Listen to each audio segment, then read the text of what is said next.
तो hello friends, मेरा नाम है श्रद्धा और मेरी फेवरेट सीरियल है गुम है किसी के प्यार में। तो देखते हैं आज के एपिसोड में क्या हुआ है। तो आज के एपिसोड में फाइनली नील और तेजस्विनी की शादी हो गई है। तेजस्विनी तो बहुत गुस्से में है, लेकिन नील के तो मन में लड्डू फूट रहे हैं, क्योंकि नील को तो तेजस्विनी से ही शादी करनी थी। तो चलिए स्टार्टिंग से देखते हैं। जब नील के घर वाले ये शादी तोड़कर जा रहे थे, तब तेजस्विनी के आजोबा रिक्वेस्ट कर रहे थे कि ऐसे मत जाओ। तभी नील हिम्मत करके बोलता है कि काका साहेब, बारात कहीं भी नहीं जाएगी, ये शादी जरूर होगी, मुझे तेजस्विनी के साथ शादी करनी है। लेकिन तेजस्विनी बहुत गुस्से से अंदर आ गई थी, क्योंकि तेजस्विनी को ये शादी मंजूर नहीं थी। तेजस्विनी के पीछे पीछे आदित्य और प्राजक्ता भी आ जाते हैं। तब आदित्य तेजस्विनी को बोलती है कि तेजू, तू अपने आप को संभाले से रो मत। और आदित्य रोते हुए अपने तेजस्विनी को बोलती है कि तेजू, मैं समझ सकती हूँ कि तुम पर क्या बीत रही है। तब तेजस्विनी गुस्से से उठ जाती है और कहती है कि ताई नहीं, कोई भी नहीं समझ सकता कि मेरे पे क्या गुजर रही है। अभी मेरी जिंदगी में मेरा कोई वजूद नहीं है क्या मतलब है इसका? जूही नहीं मिली तो तेजस्विनी के साथ शादी कर दो, मतलब मेरे कोई सपने नहीं है क्या?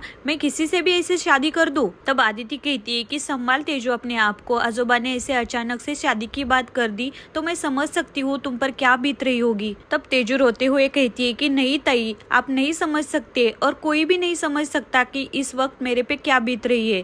जिस लड़के से कल तक मेरी बहन की शादी होने वाली थी, उस लड़के से आज मेरी शादी होने वाली है। ऐसे कैसे कर सकते हैं घर वाले ताई? ये गलत है, बिल्कुल गलत है। मेरे से जितनी मदद हो सकती है उतनी की ना ताई। मैं जब तक जूही नहीं मिली तब तक मैं मंडप में खड़ी रही। मैंने जूही को ढूंढने के लिए बहुत कोशिश भी की, लेकिन इसका मतलब ये तो नहीं है ना कि जूही नहीं मिली तो उसके बदले मैं खड़े होकर मैं ही शादी कर लूं। और लड़कियां कोई सामान है क्या? ये नहीं मिली तो वो खड़ी कर दी, वो नहीं मिली तो वो खड़ी कर दी, और जूही नहीं मिल रही है, इसमें क्या मेरी गलती है क्या? और मुझे क्यों पनिशमेंट मिल रही है? तब आदित्य कहती है कि तू सही कह रही है तेजू, लेकिन समझने की कोशिश कर। लेकिन तुझे तेजू पता है बाबा क्या कहते थे कि जो कुछ होता है अच्छे के लिए होता है। अगर आज जूही की शादी हो भी जाती, कल तुम्हारी शादी किसी और से कर देते ना घर वाले। लेकिन नील जीजू बहुत समझदार है ना, उनके घर वाले भी बहुत समझदार है। तब तेजू कहती है कि नहीं आदिति ताई, मैं ये शादी नहीं कर सकती, मैं नील के साथ शादी कर ही नहीं सकती। तब तक आजोबा अंदर आ जाते और आजोबा कहते कि क्यों नहीं कर सकती तू नील के साथ शादी? तब तेजस्विनी अपने आजोबा के सामने हाथ जोड़ती और कहती है कि आजोबा प्लीज ये मत करवाइए मुझसे, मेरे बहुत सपने हैं, अभी मैं शादी करना ही नहीं चाहती,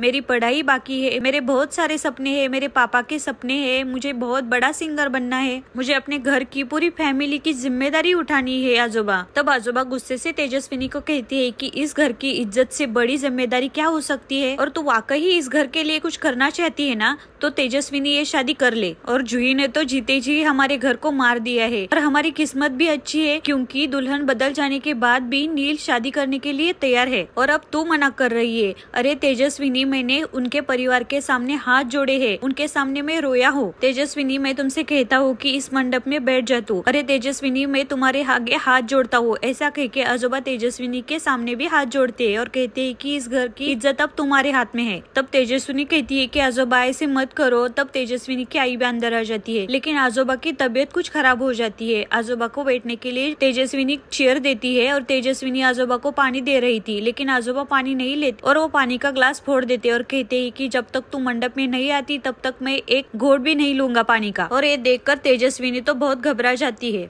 आखिर तेजस्विनी के आजोबा पानी नहीं पीते हैं और उनकी तबीयत भी बहुत खराब हो गई थी। तब आजोबा उठकर जाते और कहते हैं कि तेजस्विनी को, अगर तुम मुझे जिंदा देखना चाहती है तो मंडप में आ जा। ऐसा कह के आजोबा बाहर चले जाते हैं। लेकिन तेजू के सर पे तो बहुत ही बड़ा संकट आ गया था। एक तरफ परिवार की खुशी, परिवार की इज्जत, और दूसरी तरफ उसका करियर, उसके सपने, उसके पापा के सपने। अब तेजू रोने लगती है, क्योंकि तेजू को अब कुछ भी समझ में नहीं आ रहा था कि आगे क्या करे वो। तब तेजू की माँ तेजू को गले लगाती है और दोनों भी रोने लगती है। लेकिन बाहर नील के काका नील पर चिल्लाते और बोलते हैं कि क्या मतलब है इसका कि ये शादी होके रहेगी? मेरे मना करने के बाद भी तू यहाँ पर खड़ा है और बोल रहा है कि ये शादी होकर रहेगी। तभी नील कहता है कि हाँ काका साहब, ये शादी मैं करना चाहता हूँ, और ऐसा भी नहीं है ना कि आपको ये बात मैंने पहले कभी नहीं बताई। मैंने पहले आप सब लोगों को बताया तो था ना कि मुझे तेजस्विनी के साथ शादी करनी है। तब नील के पापा कहते हैं कि लेकिन नील, हमने तब भी कहा था कि ये शादी नहीं हो सकती, और आज भी कहते हैं कि ये शादी नहीं होने वाली। तब नील कहता है कि लेकिन पापा अभी तो हो सकता है ना, अभी तो आपका कोई वादा नहीं टूटेगा। और नील बहुत ही इमोशनल होकर कहता है कि बाबा प्लीज, मुझे तेजस्विनी के साथ शादी करनी है, और आपको पता है मैं तेजस्विनी को बहुत चाहता हूँ, मैं तेजस्विनी से बहुत प्यार करता हूँ। मैं पहले से ही तेजस्विनी को बहुत पसंद करता हूँ और ये बात मैंने मंजिली ताई और जीतू काका को भी बताई हुई थी। तब नील के जीतू काका भी बोलते हैं कि अगर नील तेजस्विनी के साथ शादी करना चाहता है हम लोगों को क्या प्रॉब्लम हो सकती है, और तेजस्विनी बहुत अच्छी लड़की है और नील तेजस्विनी के साथ बहुत खुशी से रहेगा और हम लोगों को और क्या चाहिए। तब नील के पापा कहते हैं कि लेकिन जीतू हम मीना को क्या बताएंगे, अरे उसे ये तक नहीं पता कि यहाँ पर क्या चल रहा है और मीनू को तेजस्विनी से प्रॉब्लम भी है। तब जीतू काका कहते हैं कि हाँ तो आपको शादी से कोई प्रॉब्लम नहीं है ना, और दादा वहिनी को तेजस्विनी से क्यों प्रॉब्लम होगी। तब नील की शादी जूही से होने वाली थी और आप लोगों ने शब्द भी दिया था ना, इसलिए वहिनी को प्रॉब्लम होगा। अब तो कोई प्रॉब्लम नहीं है ना, अब तो सिचुएशन बहुत अलग है और वहिनी को ये सारी बातें जब पता चलेगी तब वो भी समझ जाएगी। और एक बात है, एक माँ को उसके बच्चे की खुशी के आगे और कुछ नहीं हो सकता। और एक बार आप सब साइड में रखकर अपनी खुशी के बारे में, अपने नील के खुशी के बारे में सोच लो आप लोग। तब मंजिली भी बोलती है और मंजिली भी कहती है कि जीतू काका सही बोल रहे हैं बाबा, नील की शादी है तो हमें नील की खुशी के बारे में ही सोचना चाहिए। क्या आप चाहते हो कि नील की हालत भी मेरी तरह ही हो जाए? क्या आप चाहते हो कि नील भी आपको जिंदगी भर कोसता रहे? अब मंजिली और जीतू काका नील की साइड से काका को और नील के पापा को कन्विंस कर रहे थे और अंदर तेजस्विनी की आई भी तेजस्विनी को कन्विंस कर रही थी।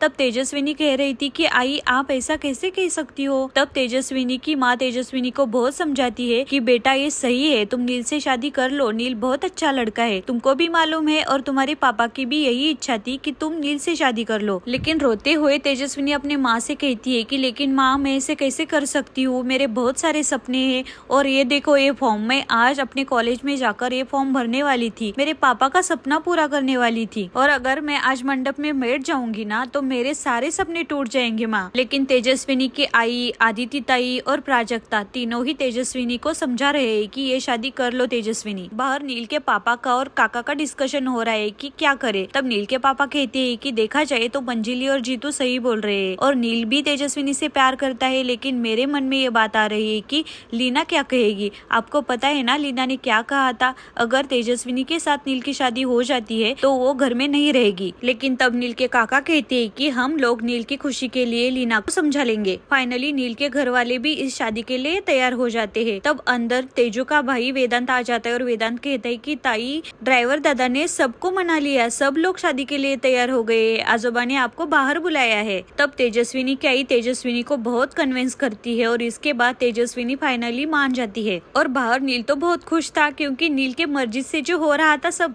और अपना सैड फेस लेकर तेजस्विनी बाहर आ जाती है और मंडप में खड़ी हो जाती है और दोनों की शादी भी हो जाती है। ये शादी नील की मर्जी से तो हो रही थी लेकिन तेजस्विनी की बिल्कुल भी मर्जी नहीं थी। जब शादी हो रही थी तब नील अपने मन में ही बोल रहा था कि दुनिया की सारी खुशी मैं तेजस्विनी आपको दे दूंगा, मैं आपको कभी भी नाराज नहीं करूंगा, आज से तुम्हारा सारा दुख मेरा और सारा सुख तुम्हारा। अब शादी खत्म हो जाती है और एक दूसरे को वरमाला पहनने के लिए बीच पर्दा भी हट जाता है। अब नील और तेजस्विनी एक दूसरे के सामने आ गए थे। नील तो बहुत प्यार से अपने तेजस्विनी को देख रहा था और उतने ही गुस्से से तेजस्विनी नील को देख रही थी। और आज का एपिसोड यहाँ पर समाप्त हो जाता है और कल के एपिसोड में ऋतुराज सामने आ जाता है तेजस्विनी के। ऋतुराज को देखकर तो तेजस्विनी को चक्कर ही आ जाता है। तो देखते हैं आगे ये लव ट्रायंगल किस मोड़ पर जाता है। और ऐसे ही सीरियल के आने वाले एपिसोड देखने के लिए प्लीज चैनल को सब्सक्राइब करो, वीडियो को लाइक करो और शेयर भी करो। और थैंक्स फॉर वॉचिंग।